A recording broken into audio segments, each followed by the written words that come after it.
Hey everyone, I'd like to talk about this Woodland Mills WC68 that I bought a little while ago. This was down in Tampa, which is about 2 hours southwest from me. It was in great shape besides some rust and paint chipping, but that's pretty typical for anything here in Florida. There's a lot of great reviews and demonstrations of chippers, so I don't intend to recreate any of that. Wanted to talk more about why certain features matter, having used the chipper for a little while.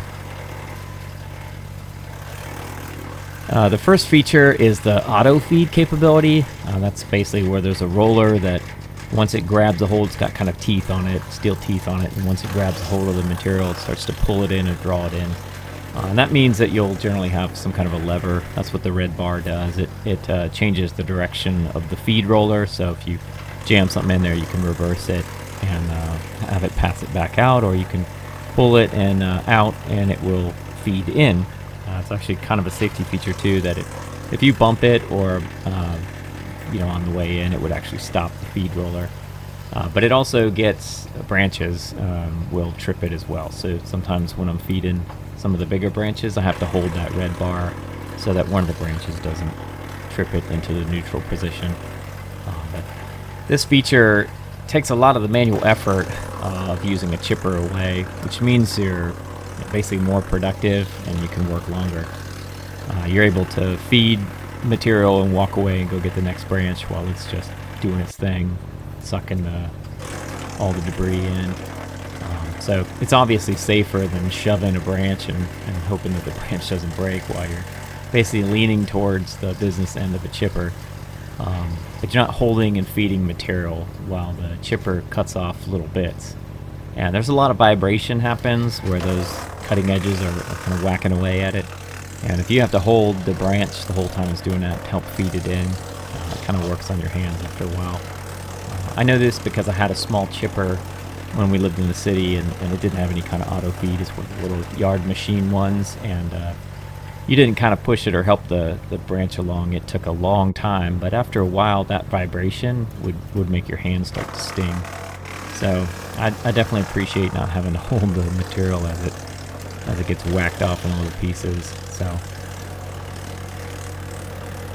the auto feed also helps compress and draw in all the branches, basically all the foliage and everything of that branch. And that's kind of brings me to my next feature. You'll notice the chute is kind of a taper, and it works down to the opening of the chipper. And you'll see that the more expensive chippers have larger openings. They'll essentially have a larger flywheel to help bigger cutting surfaces.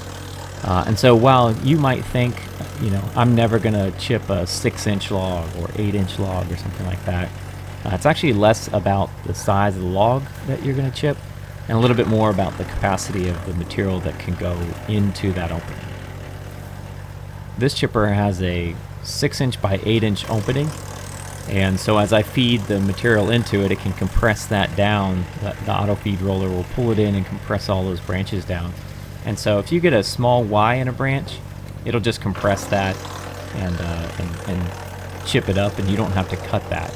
In some cases, if the Y is thicker and it won't bend in, then you do have to cut those, but it reduces the amount of cutting you have to do. You don't have to have all straight branches. Also, some of the branches I had kind of a curve in them, and so it has to be able to go into that chute even with that curve, and at some point it tapers down small enough that even if it has a slight bend in it, that means it's not just a 4-inch branch, right? That bend is going to contribute to the width of the branch. And so it was great having a larger capacity there. I could feed larger branches in. I didn't have to spend as much time cutting it up into smaller pieces, and so that obviously helped make the job go by faster as well. So if you're like me and you're hesitating on spending the extra money to get a chipper with a larger capacity and that auto feed feature, personally, I strongly recommend that you make that investment. A tool that doesn't do its job well is a tool that gets used less, and that's kind of wasted money. So if you divided the difference over the lifetime you expect to have and use the equipment, it makes more sense to pay the extra money for something that is quality, it's effective, it does its job well, it's a joy to use, means you'll use it more and you'll get more return out of that investment. So I hope this helps, and if you're in the market for a chipper, or if you already have one, let me know if you agree or disagree with this. Let me know what kind of chipper you have and what your experience has been with it. I did look at the WoodMax chippers and a couple of others, and I really liked a couple of different models. It took me about a year to find one pop up on Craigslist, and so this is the one that I wound up with. I think it's a great chipper. I don't have any complaints so far. It's done a fantastic job, and I think it's a good chipper, good investment for me. Especially because the sawmill, I have those offcuts off the top of the sawmill, and that was one of the main reasons that I wanted to get a chipper, was to be able to deal with those, make mulch, but also not have to burn those all the time. Here in Florida, it's difficult to have a good day to be able to burn anything.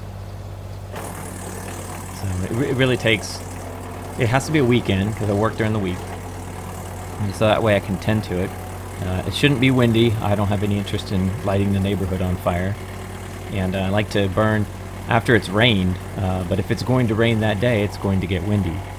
And so to have all those conditions, it's not uncommon for me to have a pile of brush or trimmings or something sitting out there for almost a year, waiting for all of those conditions to be perfect and to be able to burn that. So I'm glad to not have to wait for that. I'm glad to be able to trim the trees and just turn that into mulch, and we dumped it on the playground for the kids, and it worked out great. So I'm happy to have this added to some of the stuff that we have for just doing the jobs that we have to do, and make them a little bit easier. Well, thanks for watching. We'll see you next time. If you're subscribed, really appreciate the support.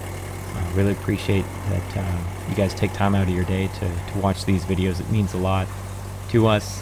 And if you're not yet subscribed, I don't post real regularly, so if you want to know when we do actually post, it might be a great way to kind of get notified. But I'll just leave you with that. We'll watch the chipper chew through some more brush. I thought this would give you a good representation of what the experience is like and how it handles different sizes and shapes of material. So hope you enjoy, and we'll see you next time.